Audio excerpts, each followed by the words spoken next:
The rain in Seattle doesn't wash things clean. It just makes the grime slicker.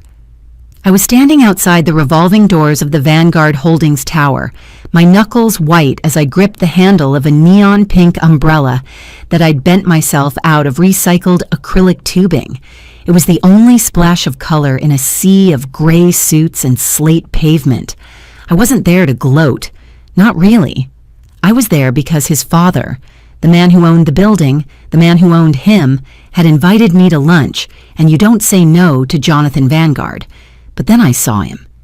Maxwell came through the revolving door, not with his usual predatory stride, the one that said he owned the sidewalk, but stumbling slightly. He was clutching a white cardboard banker's box, the universal symbol of corporate death. He looked wrecked. His tie, a silk Hermes thing that cost more than my monthly propane budget, was loosened and crooked, listing to the left. He stopped just under the awning, sheltering from the downpour, and stared at the wet concrete like it was a foreign language he couldn't translate. Then he looked up and saw me. For a second, the old Maxwell flickered back on. He straightened his spine. He adjusted the box in his arms. He looked at my neon umbrella, then at my paint-splattered Doc Martens, and gave me that familiar, pitying smirk. The one that said, "Oh, you're here. You must be desperate." "Eden," he said. His voice was rough, like he'd been shouting. "I told you not to come here. Security is tight today." He thought I was there to beg him back. He thought I was standing in the rain 3 months post-breakup, hoping for a crumb of his attention. He had just lost his entire career. I could see his security badge sitting on top of a stapler in that box, and he still thought he was the prize. "I'm not here for you, Maxwell," I said, checking my watch. It was a Casio calculator watch he used to hate. "I'm actually late." "Late for what? Stalking me?" He laughed, a brittle, dry sound. "Look, I'm in the middle of a transition. Big moves. I don't have time for your drama today." I looked at the box. I looked at the security guard standing behind the glass, watching him to make sure he left the property. I looked back at Maxwell, at the rain dripping off his nose. "You have a little—" I pointed to his tie. He looked down, panicked. "You look tired, Max," I said softly. "I'm positioning myself," he snapped, shifting the weight of the box. "Strategic realignment. You wouldn't understand the nuance of these things. It's high-level asset management." "Right," I said. "Strategic." Just then, a black town car pulled up to the curb. The driver, a guy I now knew as Frank, got out and opened the rear door. He wasn't looking at Maxwell. He was looking at me. "Miss Eden?" Frank said. "Mr. Vanguard is waiting at the restaurant." Maxwell froze. He looked at the car. He looked at Frank. He looked at me. The math wasn't mathing in his head. The blind spot was hitting him hard. He knew he had lost. He knew he was holding the box of shame, but he couldn't figure out how the girl who smelled like glass dust was getting into the CEO's car. "You—" Maxwell started, his voice cracking. "You know Jonathan?" "I do," I said, collapsing my umbrella. "He loves my work, says it has integrity." I slid into the back seat of the leather-lined car. As Frank closed the door, I caught one last glimpse of Maxwell. He was standing there, hugging his box of staplers and dead dreams, getting soaked as the wind changed direction. He looked small.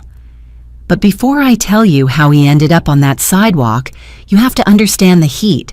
You have to feel the temperature of the room where he first told me I was nothing. If you're watching this video, tell me where you're from or what time it is for you. 6 months earlier. My studio is not a place for people who wear wool. It's a converted mechanic's garage in the industrial district, sandwiched between a meatpacking plant and a place that manufactures industrial lubricants. It smells like ozone, propane, and hot glass. In the summer, with the ribbon burners roaring and the annulars holding steady at 900 degrees, the ambient temperature hovers around 105 Fahrenheit. I was working on a commission for a dive bar in Belltown, a 6-foot pink flamingo wearing sunglasses. It was tricky work. I was bending 12-millimeter glass tubing over a crossfire torch, wearing my heavy Kevlar sleeves and didymium safety glasses. The glass was in its molten state, glowing that terrified orange color that means it's ready to move. The door buzzer screamed. I ignored it. You can't put glass down. If you stop rotating it, gravity takes over and it slumps into a useless puddle. You have to keep it spinning, keep it hot, keep it moving. The buzzer screamed again, long, impatient. "Coming!" I yelled, the word lost in the roar of the torch. I finished the bend, the flamingo's beak, and quickly transferred the piece to the annealing oven to cool down slowly so it wouldn't shatter from thermal shock. I killed the torch. The silence that rushed in was sudden and ringing. I wiped sweat from my forehead with the back of my hand, probably smearing soot across my face, and hit the door release. Maxwell walked in. He looked like he'd been cut out of a magazine and pasted into the wrong collage. He was wearing a charcoal three-piece suit, a crisp white shirt, and shoes that gleamed so hard they reflected the safety lights. He took one step inside, smelled the air, and visibly recoiled. "Jesus, Eden," he said, waving a hand in front of his face. "It's like a crematorium in here."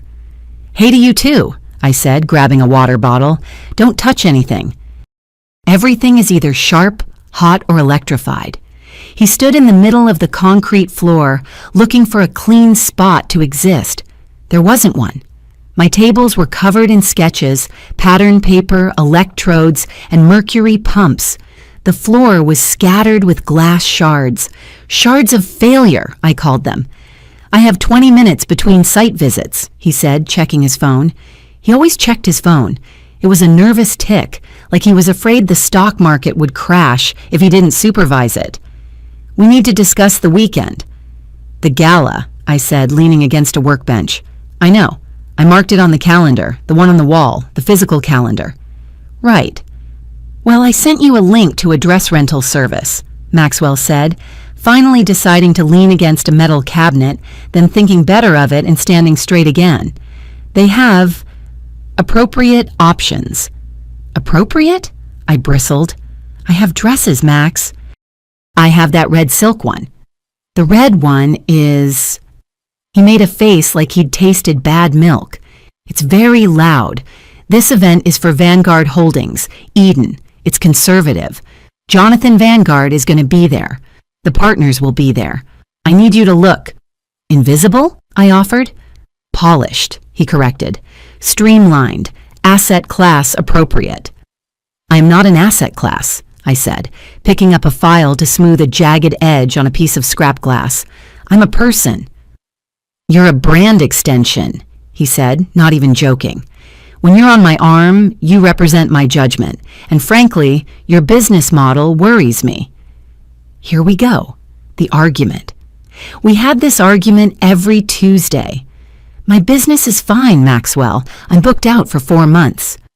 "You're trading time for money," he said, stepping over a coil of high-voltage wire. "It's unscalable. You make one sign, you sell one sign. Where's the leverage? Where's the passive income stream? I've told you, if you switch to LED faux neon, you could outsource production to China, drop ship the units, and just handle the marketing. You could 10x your revenue in a quarter." I felt the heat rising in my neck, and it wasn't from the annealers. "I don't want to sell plastic garbage from China, Max. I'm a glass bender. It's a dying art. It's noble gas inside a vacuum. It's physics and art. It has a soul." "Soul doesn't pay for a mortgage in a decent zip code," he said, looking at a half-finished open sign. "It's inefficient. It breaks. It consumes too much power. It's obsolete technology, Eden, just like this warehouse." He gestured around the room. "You know, this whole block is zoned for mixed use now. It's only a matter of time before someone bulldozes this dump and puts up something useful." "This dump is my studio," I said, my voice hard, "and the rent is cheap." "Because nobody wants to be here," he countered. He looked at his phone again. "Look, just rent the blue dress from the link. Navy blue. Keep your hair tamed. And please try to scrub the soot out of your fingernails before Saturday. Donovan is going to be there, and he's bringing that lawyer from the firm, the one who went to Yale. Donovan, I said, the name tasting like ash. Great. I can't wait to hear his thoughts on NFTs again. Donovan is a closer, Maxwell said, buttoning his jacket. He did $3 million in volume last month. You could learn something from him about hustle. He walked over, kissed me on the forehead. He avoided the lips because I was sweaty, and turned to the door. Navy blue, Eden, please. For me? For you, I muttered. He walked out. As the door closed, I looked at my hands. They were covered in charcoal dust and burn scars. I picked up a piece of clear tubing and smashed it on the floor. It felt good. The steakhouse was called Prime and Equity, or something equally nauseating. It was one of those places where the lighting is so dim you need a flashlight to read the menu, and the leather booths are so high you feel like you're in a witness protection program.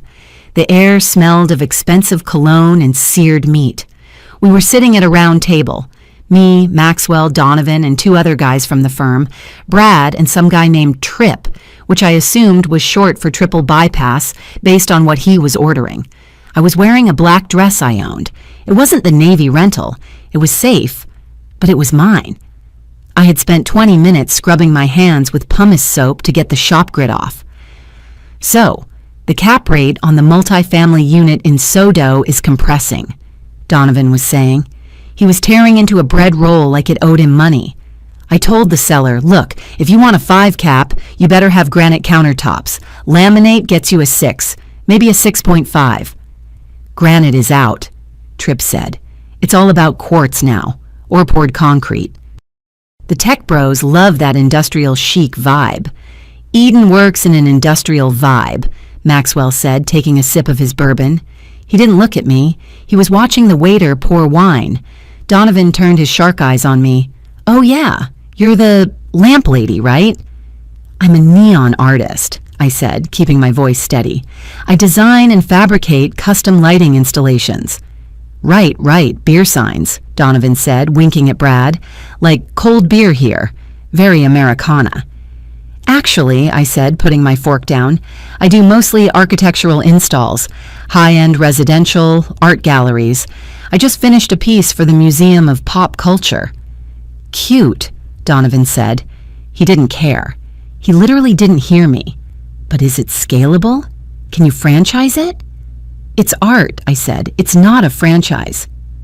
Everything is a franchise if you're smart enough, Donovan said, pointing his steak knife at me. See, that's the problem with creatives. You fall in love with the product. You gotta fall in love with the exit strategy. Maxwell laughed, a short, sharp bark of a laugh. Donovan's right, babe. We talked about this. You're too attached to the process. I felt a sharp kick under the table, Maxwell's shoe digging into my shin. I looked at him. He was smiling at Donovan, but his eyes were screaming at me. Stop talking. I was reading about light pollution, I said, ignoring the kick. I wanted to pivot to show I could talk about urban issues. With all the new development downtown, the lumen levels at street level are actually affecting the migratory bird patterns. If we adjusted the Kelvin temperature of the street lights... Birds? Donovan snorted. You're worried about birds. I'm worried about zoning density. If I can't build 40 stories because of some pigeons, that's losing money. It's not pigeons, I said, my voice rising slightly. It's the ecosystem. We live here too. Maxwell kicked me again, harder. Eden is very passionate about the aesthetics of the city, Maxwell said, placing a heavy hand on my shoulder. He squeezed. It wasn't affectionate. But obviously, she understands that progress pays the bills. She's just going through a bohemian phase. It's charming, really. A phase. I looked at the man I had been sleeping with for 2 years. The man I cooked for. The man whose anxiety attacks I talked him through at 3 a.m. A phase, I repeated. You know how it is, Maxwell said to the table, dismissing me entirely. Art school energy. Eventually, everyone grows up and buys an index fund. The table erupted in laughter. Donovan high-fived Tripp. Maxwell swirled his drink, looking pleased with himself for diffusing the girlfriend situation. I sat there, staring at my $80 steak that tasted like sawdust. I realized then that I wasn't a partner at this table. I was a prop. I was an accessory that talked too much. The Vanguard Holdings Winter Gala was held in the ballroom of the Fairmont. It was aggressively winter-themed. Everything was white, silver, or ice. There were literal ice sculptures of skyscrapers on the buffet tables, melting slowly into trays of shrimp. I had rebelled. I couldn't help it. The Navy dress rental site had crashed, or maybe I just forgot to click confirm. I was wearing a vintage 1930s silk velvet dress in a deep, crushed marigold color. It was elegant, slinky, and completely different from the sea of black and sequins around me. Maxwell had been tight-lipped in the Uber. "You stand out," he said. "I asked you not to stand out." "I look like a sunset," I said. "Sunsets are nice." "Not in a boardroom," he muttered. As soon as we arrived, Maxwell went into hunter mode. He scanned the room for high-value targets. "Okay, there's Jonathan," he whispered, spotting the CEO near the open bar. "I need to get FaceTime. Stay here. Get a drink. Don't talk to anyone about gas." He vanished into the crowd. I wandered. I grabbed a glass of champagne that was too dry for my taste and floated around the perimeter.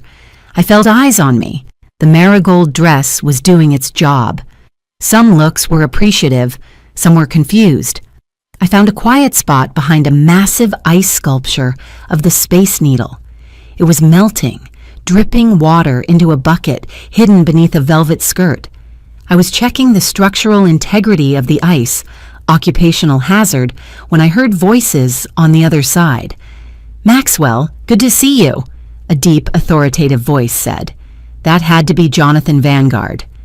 "Mr. Vanguard," Maxwell's voice. It was pitched about an octave higher than normal, the "I'm talking to money" voice. "Great party. The ice sculptures are a nice touch, very transparent, like our business practices." I rolled my eyes so hard it hurt. "And who was that colorful woman you came in with?" Jonathan asked. "Hard to miss." I held my breath. This was it, the moment he would defend me. "Oh, that's Eden," Maxwell said. His tone was dismissive, breezy. "She's fun, for now." "For now?" Jonathan asked. "You know how it is, sir," Maxwell said. I could hear the smile in his voice. "She's great for the interim, a bit bohemian, keeps things interesting while I'm grinding on the associate partner track. But obviously—" He lowered his voice, implying a shared understanding between men of the world. She's just a placeholder. When I make partner, I'll need a wife who understands equity, not someone who smells like propane and paints pictures. Just a placeholder." The words hit me like a physical slap. My stomach dropped through the floor. I wasn't a girlfriend. I wasn't a partner. I was a parking spot he was occupying until a Mercedes showed up. "I see," Jonathan said. His voice was unreadable. "Well, ambition is important, Maxwell." "Exactly, sir. I'm thinking long-term, strategic alignment." I walked away. I didn't throw my drink. I didn't scream. I just turned around and walked toward the bathroom. My hands were shaking, but my mind was suddenly terrifyingly clear. He thought I was temporary. He thought I was a quirky little stopover on his way to the top. I looked at myself in the bathroom mirror. The marigold dress looked like fire. I reapplied my lipstick. "Placeholder," I whispered to my reflection. "Okay, Maxwell, let's see what happens when the placeholder catches fire." Back at Maxwell's apartment, a beige condo in a luxury building that smelled like carpet cleaner, he was riding a high. He loosened his tie and poured himself a scotch. "That went incredible," he said, pacing the living room. "Did you see me with Jonathan? He was asking me about the downtown portfolio. I think I'm on the short list for the promotion next quarter."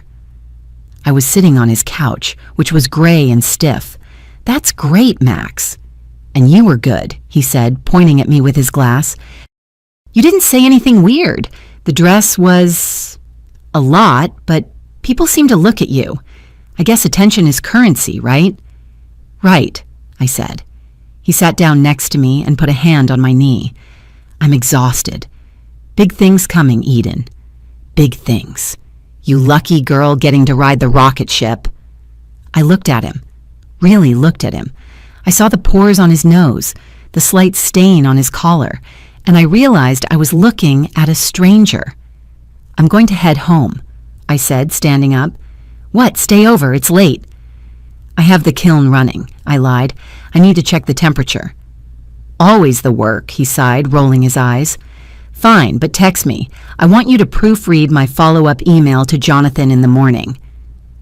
I drove home in silence. When I got to my apartment, which was above my studio, shaking every time a truck went by, I didn't sleep. I opened my laptop. The blue light illuminated my messy kitchen table. I typed Jonathan Vanguard into the search bar. I needed to know who this man was. Who was this god Maxwell was praying to? Jonathan Vanguard, 58, CEO of Vanguard Holdings, philanthropist, board member of the Seattle Symphony. I dug deeper. I found an old interview in an architectural digest. My passion isn't concrete, Jonathan said in the article. It's the spaces between, the green belts, the parks. I grew up on a farm. I want to bring nature back to the city. Interesting. Maxwell was obsessed with concrete and maximizing square footage. His boss was obsessed with nature. I kept scrolling. Family, wife, deceased. One son, Ellis Vanguard. There were no photos of Ellis on the company website, no LinkedIn profile linked to the firm. I found a mention of him in a society column from 5 years ago. Ellis Vanguard, avoiding the family business, was seen DJing at... That was it. That was the lead. Maxwell wanted to impress the father, but the father missed the son. This is a mistake, Sierra screamed over the thumping bass. This is a huge, expensive mistake. Sierra was my best friend and studio mate. She was a metal sculptor who made gargoyles out of recycled car parts. She looked like a Viking shield maiden, tall, blonde, usually covered in welding burns. Right now, she was wearing a sparkly top she hated, standing in the middle of the vault. We have to find him, I yelled back. The internet said he hangs out here. The vault was the kind of club where a bottle of vodka cost $400 and came with a sparkler. It was hell. The floor was sticky, the air smelled like Red Bull and desperation, and the cover charge had been $100 each. I just spent my grocery money on this cover charge, Eden, Sierra yelled. If we don't find this heir to the throne, I'm eating ramen for a month. Look for the VIP section. We pushed through the crowd. I was looking for anyone who looked like Jonathan Vanguard. Tall, distinguished jawline, maybe looking bored. I saw a guy in the VIP booth. He was wearing sunglasses indoors. He had a bottle of Grey Goose. He looked like the type. I grabbed Sierra's arm. That's him. It has to be. I took a deep breath, channeled my inner socialite, and marched up to the velvet rope. The bouncer looked at my combat boots, I refused to wear heels, and crossed his arms. I'm with Ellis, I lied. He's expecting us. The bouncer looked at the guy in the booth.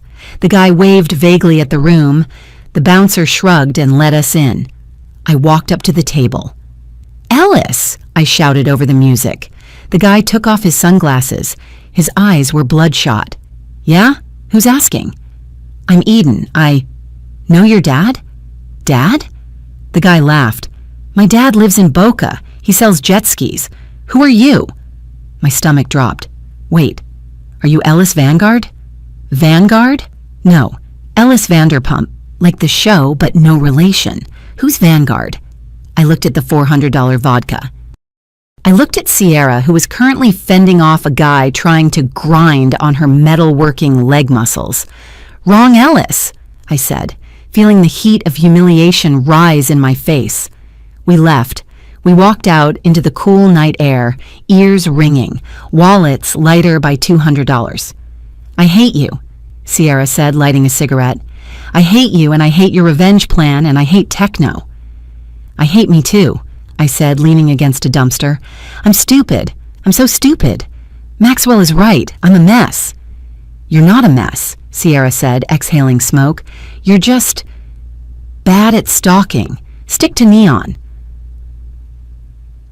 A week later, I was at the wholesale flower market at 5 a.m. I wasn't buying flowers for myself. I was building a neon installation that required living vines to grow around the glass tubes. I needed ivy. The market smelled like wet dirt, crushed petals, and coffee. It was my favorite smell in the world. It felt real.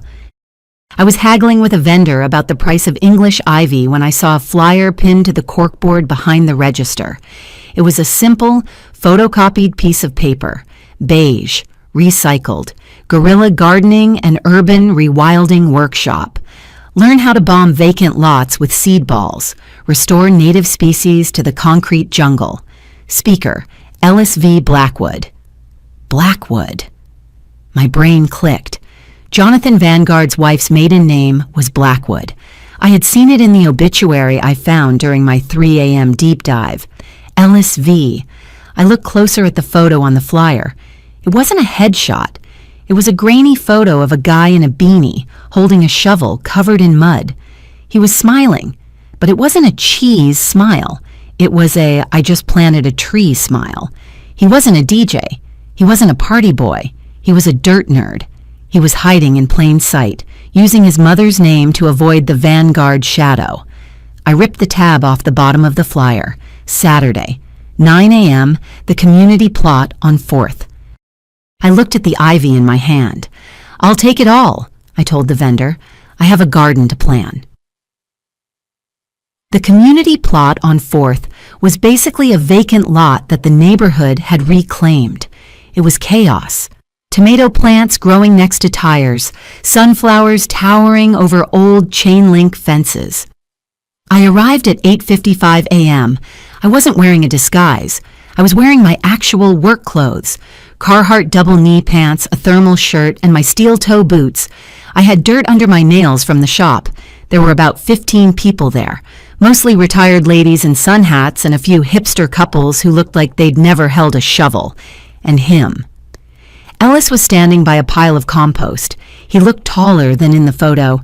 He was wearing a flannel shirt that had holes in the elbows, real holes, not fashion holes, and muddy jeans. He had a messy beard and kind eyes. "All right, everyone," he said. His voice was quiet, calm, not a boardroom voice. "Thanks for coming out in the drizzle. Today we're tackling the north corner.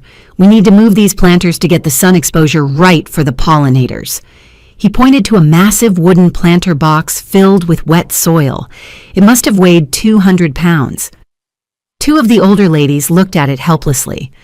"I can help with that," Ellis said, stepping forward. He grabbed one end. "But I need a second set of hands."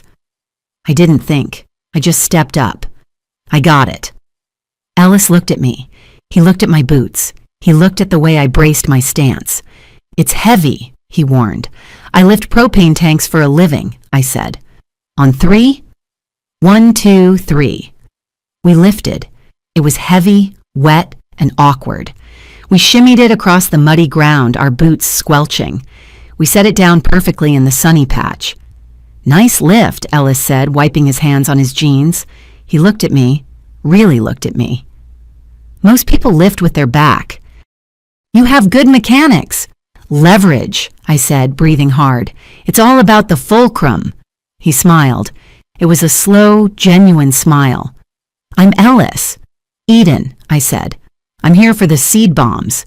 "Eden," he repeated. "Appropriate name for a garden." "Don't," I laughed. "I hear it all the time." "Fair enough. Grab a shovel, Eden. We have a lot of dirt to move." For the next 2 hours, we worked. We didn't talk about stocks. We didn't talk about crypto. We talked about soil pH, the nitrogen cycle, and why invasive blackberry bushes are the devil. I watched him work. He was careful. He treated the plants with respect. He touched the roots gently. Maxwell treated the world like something to be conquered. Ellis treated it like something to be tended. By the time we finished, we were both covered in mud, real mud. "I'm starving," Ellis said, scraping mud off his boots with a stick. "There's a diner around the corner. Not the fancy brunch place, the one that smells like bacon grease. Want to come?" "The Greasy Spoon?" I asked. "That's my office." "Perfect. I'm buying." We sat in a red vinyl booth. The waitress, Barb, poured us coffee without asking. "So," Ellis said, blowing on his coffee, "you lift propane tanks. What do? Welding?" "Close. Neon bender, glass and gas." His eyes lit up. "No way. Real neon, not the LED stuff. Real neon, noble gases, high voltage." "That is so cool," he said, and he meant it. "It's like capturing lightning in a bottle. Literally." "Exactly. Everyone tells me it's obsolete," I said, thinking of Maxwell. "They say I should scale up, go digital." "Ignore them," Ellis said fiercely. "Digital has no texture. It has no warmth. We're losing the analog world, Eden. People want perfect, clean lines, but life is messy. Life is dirt and gas and breakage." "You sound like you're fighting a war," I said, smiling. He sighed, looking into his cup. "My family. They're in development, commercial real estate. They pave things. I grew up watching my dad look at a forest and see a parking lot." "That must be hard," I said. My heart skipped a beat. Here it was. It is. I'm the black sheep, the gardener. My dad loves me, I think, but he doesn't get it. He thinks I'm playing in the dirt until I grow up and put on a suit. "I have a person like that," I said. "My boyfriend. He thinks my art is a phase, a placeholder until I get a real job." "Placeholder," Ellis said, shaking his head. "That's brutal." "Yeah, it sucks." "Well," Ellis said, raising his coffee mug, "here's to the placeholders, to the dirt and the gas." "To the dirt and the gas," I said, clinking my mug against his. The ceramic clink sounded better than any crystal champagne toast I'd ever heard. And suddenly I felt a wave of guilt so strong it almost choked me. I liked him. I genuinely liked him. And I was sitting here because I wanted to burn his dad's employee. But looking at his muddy flannel, I realized I didn't want to use Ellis. I wanted to know Ellis, and that made it infinitely more complicated. I went straight from the diner to Maxwell's apartment. I was still wearing my muddy boots. I didn't care. Maxwell was watching golf. The apartment was perfectly clean. Beige walls, beige rug, beige soul. "You're tracking dirt," he said without looking away from the TV. "Take the boots off in the hall." "No," I said. He turned around, annoyed. "What?" I said, "No, I'm not taking the boots off. I'm not staying." I walked into the living room, leaving a trail of beautiful dark earth on his pristine cream carpet. "Eden, what the hell? That's Persian wool." "It's a rug, Maxwell. It cleans." I stood over him. "We're done." He laughed. He actually laughed. He muted the TV. "Okay, what is this? PMS? Did someone critique your art again?" "You critiqued my art, Max. You critiqued my existence." "Placeholder. That's what you called me." His face went blank. "You heard that?" "I heard it. And you know what? You were right. I am a placeholder, but not for your future wife. I was holding a place for myself until I remembered who I was." "Okay, look." He stood up, putting on his reasonable man face. "I was networking. I was telling Jonathan what he needed to hear. It's business, Eden. Don't be so emotional. I'm doing this for us. There is no us. There is you, and there is the prop you drag around to look interesting. I'm done being a prop." I turned to leave. "You'll be back," he said. He didn't even chase me. He just stood there, hands in his pockets. "You'll be back in a week when you can't make rent on that fire trap of a studio. You need me, Eden. Real world doesn't pay for art." "Watch me," I said. "Exposure doesn't pay rent," he shouted as I opened the door. "You're nothing without my connections." I slammed the door. The sound echoed down the sterile hallway. I walked to the elevator, pressed the button, and leaned my forehead against the cool metal doors. I was shaking. I was terrified. He was right about one thing. Rent was due in 3 days, and I was broke. But as the elevator dinged, I looked at my muddy boots. I smiled. I was free, and I had a date next Saturday to plant trees with the CEO's son. Maxwell thought he was building an empire. He didn't realize he had just poured the foundation for his own demolition. 3 days after the breakup, I was in the studio, and the heat was unbearable. Not the good kind of heat, the creative fire of bending glass, but the suffocating heat of panic. My landlord had just called. He was considering offers on the building. He wouldn't say who the buyer was, but I knew. I was angrily scrubbing a carbon deposit off a vacuum manifold when the buzzer rang. I assumed it was Maxwell coming to collect a sweatshirt or just to twist the knife, so I marched to the door with a pair of channel lock pliers in my hand. I wasn't going to use them, obviously, but they felt heavy and serious. I threw the door open. I told you, exposure doesn't pay. It wasn't Maxwell. It was Tara, Maxwell's administrative assistant.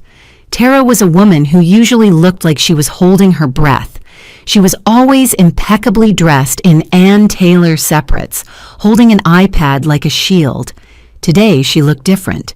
Her hair was slightly frizzy, she was wearing sneakers with her pencil skirt, and her eyes were wide and frantic. "Can I come in?" she asked, looking over her shoulder at the empty alleyway. "Please, it smells like gasoline out here." "It's propane," I said, stepping back. "Come in. Don't touch the torch." Tara stepped into the chaos of my studio. She looked at the half-finished flamingo, the tangled wires, the glass dust. She didn't sneer like Maxwell did. She looked relieved. "I can't stay long," she said, clutching her purse. "Max thinks I'm at the post office." "Why are you here, Tara? Did he send you to get his espresso machine? Because I threw it in the dumpster." "I don't care about his espresso machine," Tara said. She walked over to my workbench and set her purse down on a cleanish stack of sketches. "I'm quitting next week. I just need to secure my reference letter from HR first." "Okay." I leaned against the bench, spinning the pliers. "Good for you. He's a nightmare." "He stole my commission," she blurted out. The words came out fast, like a cork popping. "I brought him the leads for the Soto mixed-use project. I did the diligence, I did the comps, and when the deal closed last Tuesday, he took full credit. He told Jonathan that I just scheduled the meetings." "Classic Maxwell," I said. "He thinks everyone is a prop." "Exactly," Tara said, her voice shaking with anger. "He treated you like a prop and he treats me like furniture. But furniture has ears, Eden." She reached into her purse and pulled out a manila folder. It wasn't thick, just a few pages stapled together. "He's buying this block," she said, tapping the folder. "Vanguard Holdings isn't the buyer directly. He set up a shell LLC called Apex Urban to acquire the deeds so the prices wouldn't spike. He closes on this building in 10 days. My stomach dropped. 10 days? The landlord said he was just considering offers. The landlord is lying. He signed a letter of intent yesterday. Maxwell is going to bulldoze this place, Eden. He wants to put up micro lofts. You know, those 300 square foot boxes that cost $2,000 a month. I looked around my studio, my kiln, my ventilation system that I'd installed myself, my life. "Why are you telling me this?" "Because," Tara said, looking me dead in the eye, "there's a zoning hearing on Friday at City Hall. He thinks it's a formality. He didn't even put it on his main calendar because he assumes no one will oppose it. If you file a historical use claim or an objection based on the industrial overlay, you can stall him, maybe kill the deal." She pushed the folder toward me. "The dates are in there, the lot numbers, the shell company name. Burn him, Eden. Please." I looked at Tara. I saw the sweat on her upper lip. I saw the rage of a woman who had been diminished one too many times. "Thank you," I said, putting my hand on the folder. "I'll light a fire under him." "Good," she said, straightening her blazer. "I have to go. If he asks, I was never here." She walked out, her sneakers squeaking on the concrete floor. I opened the folder. It was all there, the blueprints for my destruction. Friday morning, the city clerk's office. If there is a hell, it looks exactly like the Department of Planning and Development. It was a room painted the color of old oatmeal, lit by fluorescent tubes that hummed at a frequency designed to induce migraines. I was holding Tara's file and my own hastily typed objection form. I had spent the last 2 nights researching industrial sanctuary zones. I looked like a conspiracy theorist. I hadn't slept, my hair was in a messy bun, and I was vibrating from too much caffeine. I pulled a number from the red dispenser, 402. The screen above the counter read, "Now serving 3:15. I sat on a plastic chair that cracked when I moved. I waited and waited. I watched the clock on the wall, the second hand jerking forward with agonizing slowness. 2 hours later. Now serving 4:02. I bolted to the counter. The clerk was a man named Gary. His name tag hung crookedly. He looked like he had been eroding in that chair for 1,000 years. "Hi," I said, breathless. "I need to file an objection to a zoning variance for Lot 774. The hearing is this afternoon." Gary looked at me over his spectacles. He sighed, a long, rattling sound. "Form 12B? Yes, Form 12B. I slid the paperwork under the glass partition. He picked it up. He licked his thumb and turned the pages. Flip, flip, flip. He stopped on page 3. "You didn't initial the seismic retrofit disclosure," he said flatly. "Oh." I grabbed a pen from the cup. "I can do that right now." "No," Gary said, pulling the papers back. "You can't alter a document once it's been submitted for review." "I haven't submitted it yet. It's in your hand." "It crossed the threshold," Gary said, tapping the glass. "Technically, it's submitted, and since it's incomplete, it's rejected." "Gary, please," I pleaded. "A developer is going to tear down my studio. He's doing it through a shell company. This is fraud, or something close to it." Gary looked at the clock. "It's 11:58. Lunch is at noon. I will initial it right now. Just give it back for 1 second." "Can't do it. You have to reprint the form, sign it again, and pull a new number." "Pull a new number?" I looked at the red dispenser. "That will take 3 hours. The hearing is at 2:00. "System's the system," Gary said. He stood up. He took a closed sign and placed it on the counter. "Lunchtime." "Gary!" I slammed my hand on the counter. "You are ruining my life over an initial." He didn't even look back. He just shuffled away toward a door marked "Employees Only." I stood there, staring at the empty counter. The lost advantage tasted like copper in my mouth. I had the info. I had the ally. And I had lost because I forgot to scribble my initials on page 3. I walked out of the building. The rain had started again. I stood on the steps of City Hall and felt a sob climb up my throat. I swallowed it down. Crying wouldn't save the kiln. I needed to hit something, but instead I called Ellis. "I need to walk," I said when he answered. "Somewhere where there is no concrete, somewhere where there are no zoning laws."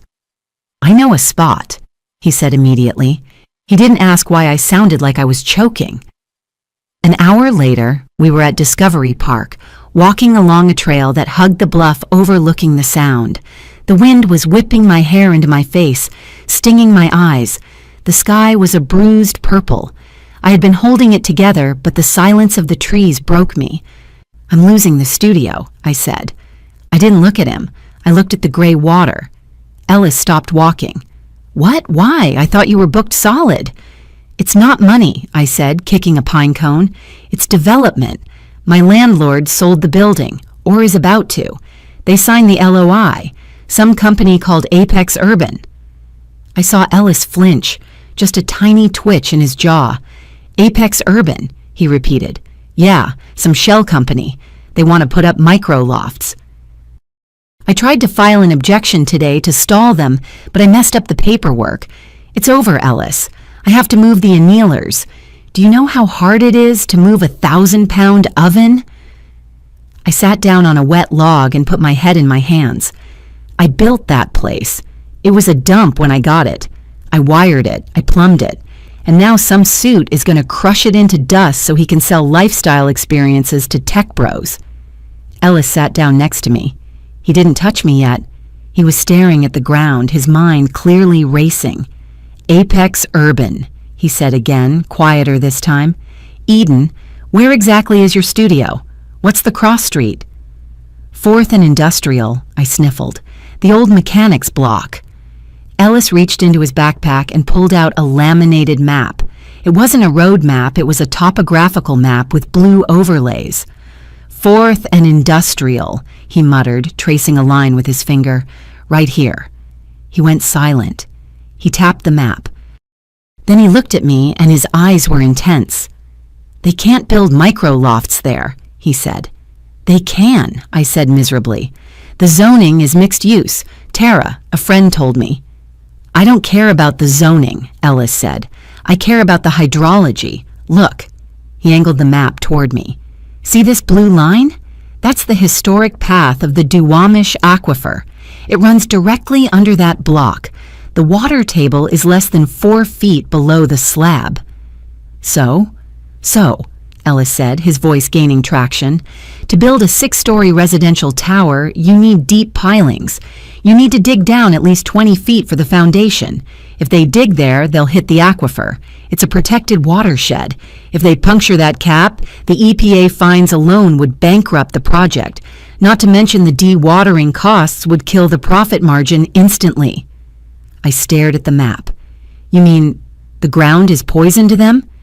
I mean the ground is water, Ellis said, and water always wins. But they probably don't know it. The city maps are outdated.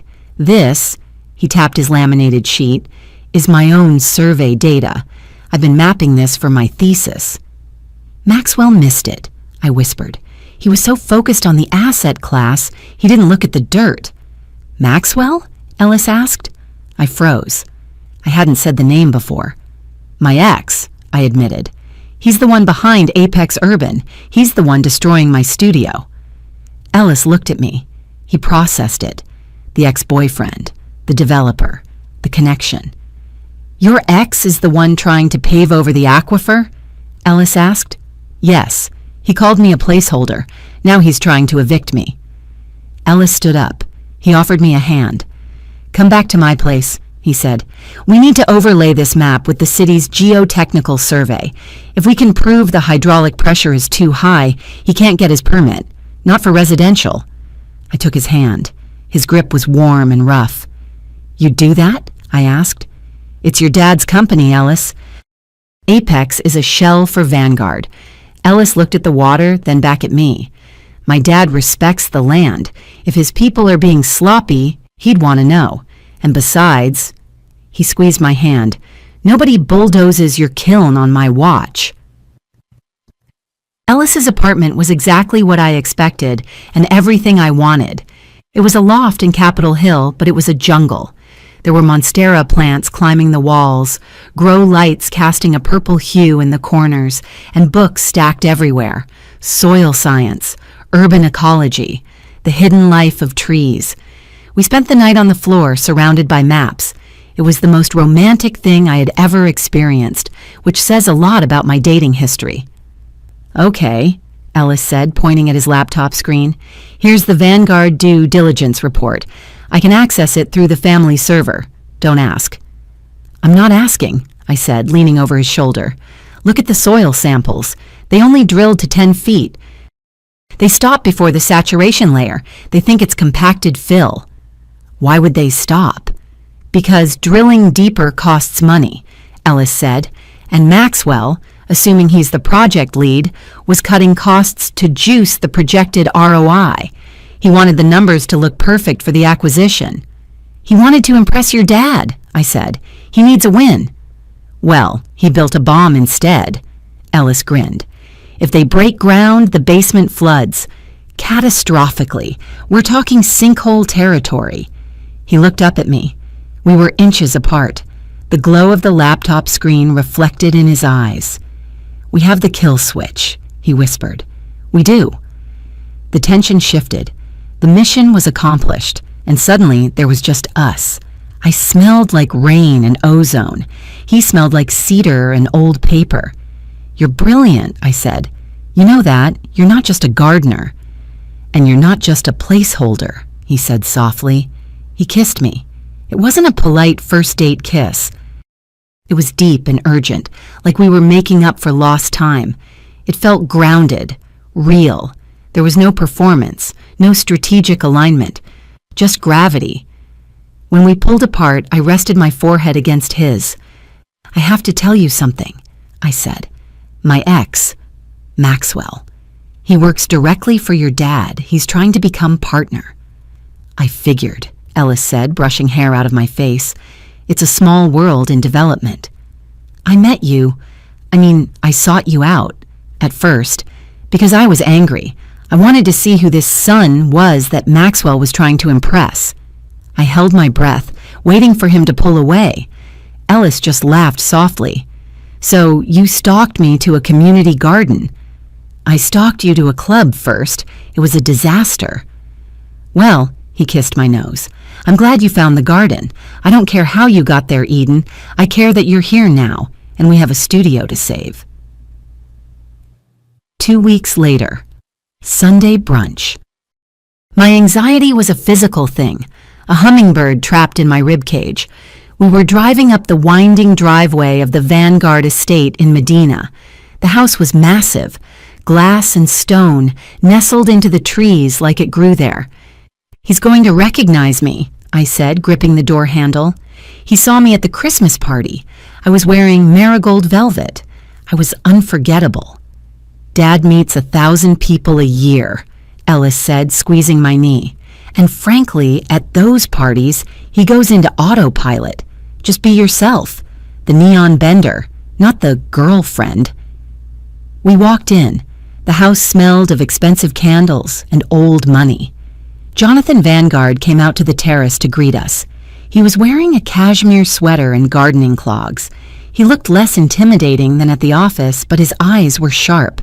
"Ellis," he said, hugging his son, "you're late. Your mother is threatening to eat the quiche without us." Then he turned to me. I froze. This was it. The recognition. The placeholder comment coming back to haunt me. "And you must be Eden," Jonathan said, extending a hand. "Ellis tells me you work with light." He didn't recognize me, not a flicker. At the Christmas party, when Maxwell had dismissed me as a placeholder, I had truly been invisible to Jonathan. I was just background noise to Maxwell's pitch. It was insulting, but also liberating. "I do," I said, shaking his hand firmly. "I'm a neon glass bender." "Fascinating," Jonathan said. "Come sit. I want to hear about this. I bought a vintage Rainier beer sign from the 50s last year. The red R is flickering." "Probably a mercury migration issue," I said automatically. "If the tube gets too cold, the mercury condenses. You need to run it warm." Jonathan's eyebrows shot up. Exactly what the restorer said, but he charged me a fortune to tell me that. Over brunch, we didn't talk about real estate. We talked about craftsmanship. We talked about the difficulty of bending curves, the difference between argon and neon gas, the dying art of tube bending. Jonathan listened. He leaned in. He asked questions that showed he actually respected people who made things with their hands. "You know," Jonathan said, cutting a piece of melon, "my associates, they talk about value, about equity, but they can't build anything. They just move paper. It's refreshing to meet someone who actually creates value." I thought of Maxwell moving his paper, trying to destroy my studio. "Creation is messy," I said. "You have to get your hands dirty." Jonathan looked at Ellis, then at me. "I see why you two get along." We survived brunch. More than survived. We won. As we were leaving, Jonathan patted my shoulder. "You're a serious person, Eden," he said. "Rare these days." I got into Ellis's beat-up Subaru and let out a breath that lasted for 10 seconds. "See?" Ellis grinned. "He loves you." "He hates flickering signs," I said. I just got lucky. 6 weeks passed. The Apex Urban deal was stuck in limbo. Ellis and I had quietly submitted the hydrological survey to the city, anonymously, and the permit office had flagged the project for extended environmental review. Maxwell was stalled, bleeding money on interest payments for the land option. I was at the studio bending a complex knot of blue argon when Ellis walked in, holding an envelope.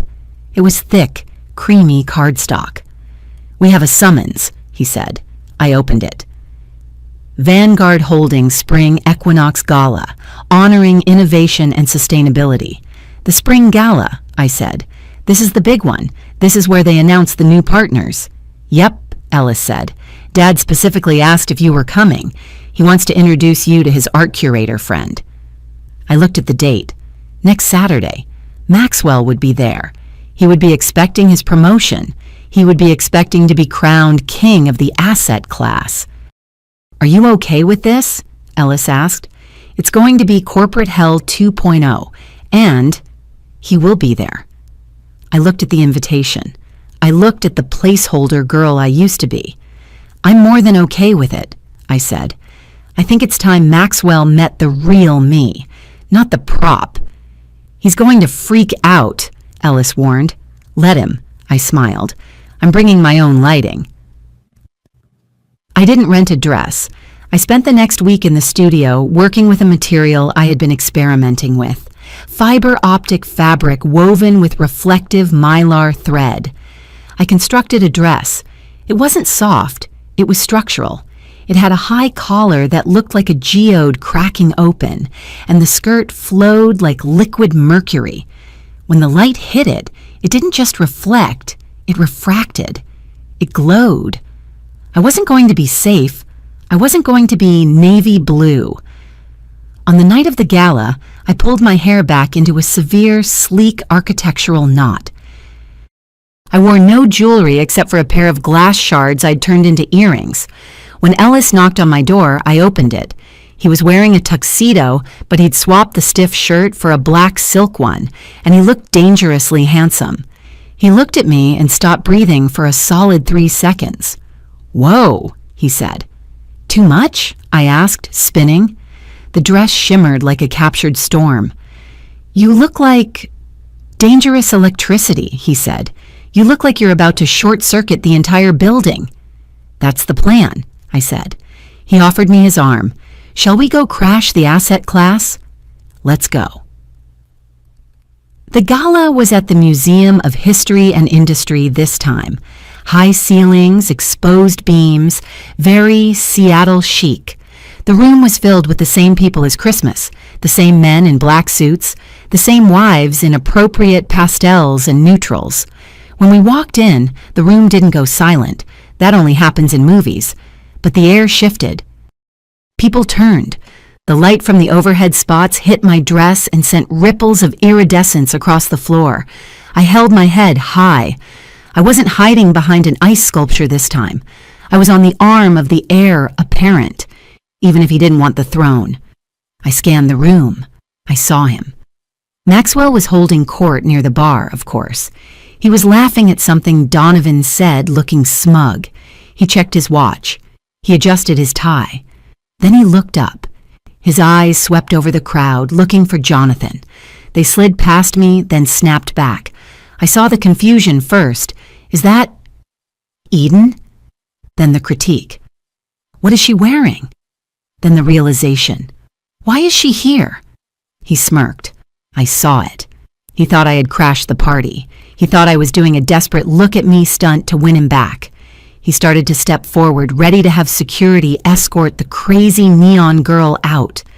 Then he saw whose arm I was holding. Ellis Vanguard, the sun, the myth. The guy Maxwell had been trying to emulate for 2 years, but had never actually met. Maxwell's step faltered. He stopped. His mouth opened slightly. Maxwell recovered quickly. He was a shark after all. He whispered something to Donovan, buttoned his jacket, and walked toward us. He decided to play the amused alpha.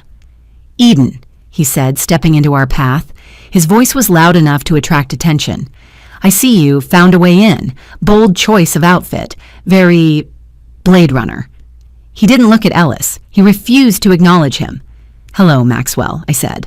My voice was calm. My pulse was 140. "And who is this?" Maxwell gestured at Ellis with a flick of his wrist. "Your assistant? Or did you hire a model to make me jealous?" It's a bit pathetic, don't you think? Excuse me? Ellis said, his voice dropping an octave. I'm talking to her, buddy, Maxwell sneered. Look, Eden, this is a professional event. Security is tight. I don't want to embarrass you, but you need to leave before Jonathan sees you. I'm up for partner tonight, and I can't have my ex-girlfriend making a scene in a tinfoil dress. Actually, a deep voice boomed from behind Maxwell. Maxwell froze. He knew that voice. Jonathan Vanguard stepped out from the crowd. He was holding a glass of scotch. He looked at Maxwell, then at us. Maxwell, Jonathan said pleasantly, I see you've met my son. Maxwell's face did something physically impossible. It went pale and red at the same time. Your son? Maxwell squeaked. He looked at Ellis, the gardener, the guy in the black shirt. Ellis, Jonathan said, clapping his son on the shoulder, and his brilliant partner, Eden. I believe you know Eden. She's the neon artist I was telling the board about, the one with the integrity.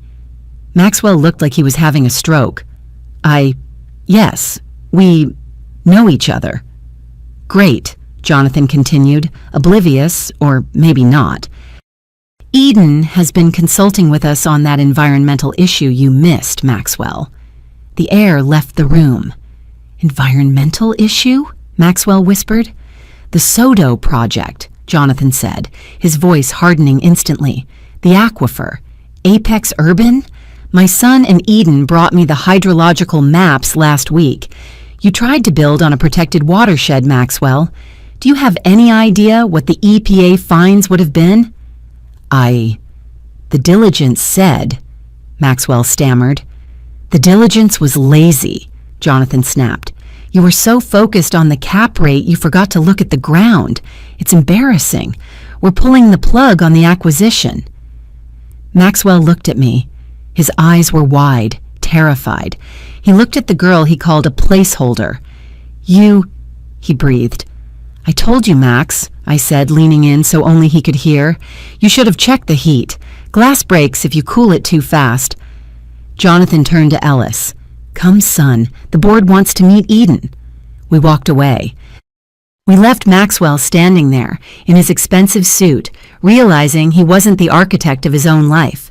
He was just a tenant, and his lease was up. 3 months later. The sign above the door buzzes with a soft, steady hum.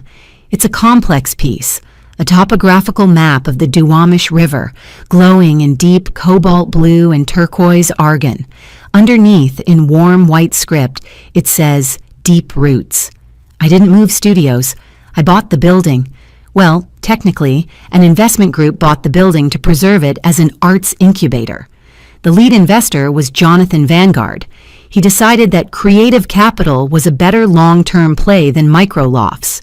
Maxwell didn't make partner. In fact, he didn't make it to Monday. After the gala, Tara, my hero, forwarded a few more emails to HR regarding hostile work environments and stolen commissions. Vanguard Holdings has a zero-tolerance policy for liability, and Maxwell was nothing if not a liability. I heard he's working for a mid-tier leasing agency in Bellevue now, selling strip mall space. I heard he drives a used Audi. I'm currently sitting on a workbench that is remarkably clean because Ellis organized my tools. He's in the corner, potting a massive fern that thrives on humidity and glass dust. Hey, he says, looking up. You want to get tacos? The greasy place? In a minute, I say. I just have to finish this bend. I turn on the torch. The fire roars to life. I rotate the glass, watching it turn orange, watching it yield to the heat. I'm not a placeholder. I'm the fire. And the best part about fire is that it clears the way for new growth. Yeah, I say, turning off the gas. Let's get tacos. We walk out into the rain, but I don't use the neon umbrella. I don't mind getting wet anymore. If this story resonated with you, leave a like and consider subscribing. You can also drop any comment below, even just one word. Maybe tell me where you're watching from, or what time it is right now. Sometimes one word is enough to say you were here.